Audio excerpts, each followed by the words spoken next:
नवरात्रि का त्योहार काफी खास होता है। इस त्योहार हम 9 दिनों तक शक्ति देवी दुर्गा के 9 रूपों की पूजा की जाती है।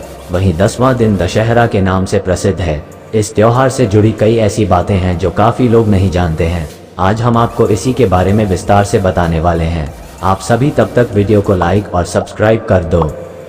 कई लोगों का मानना है ब्रह्मचारिणी का अर्थ तप की चारिणी यानी तप का आचरण करने वाली। देवी का यह रूप पूर्ण ज्योतिर्मय और अत्यंत भव्य है। इस देवी के दाएं हाथ में जप की माला है और बाएं हाथ में ये कमंडल धारण किए हैं। पूर्व जन्म में इस देवी ने हिमालय के घर पुत्री रूप में जन्म लिया था और नारद जी के उपदेश से भगवान शंकर को पति रूप में प्राप्त करने के लिए घोर तपस्या की थी।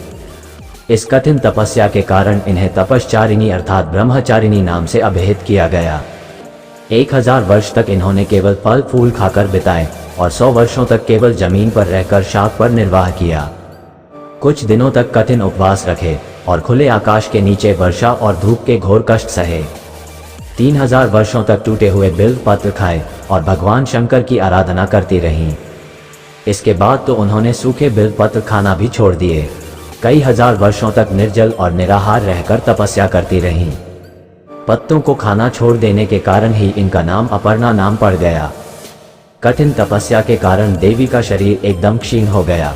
देवता, ऋषि, सिद्धगण, मुनि सभी ने ब्रह्मचारिणी की तपस्या को अभूतपूर्व पुण्यकृत्य बताया, सराहना की और कहा, हे देवी, आज तक किसी ने इस तरह की कठोर तपस्या नहीं की।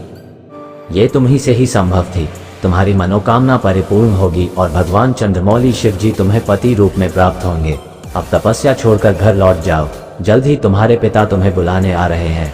इस देवी की कथा का सार यह है कि जीवन के कठिन संघर्षों में भी मन विचलित नहीं होना चाहिए। माँ ब्रह्मचारिणी देवी की कृपा से सर्व सिद्धि प्राप्त होती है। दुर्गा पूजा के दूसरे दिन देवी के इसी स्वरूप की उपासना की जाती है।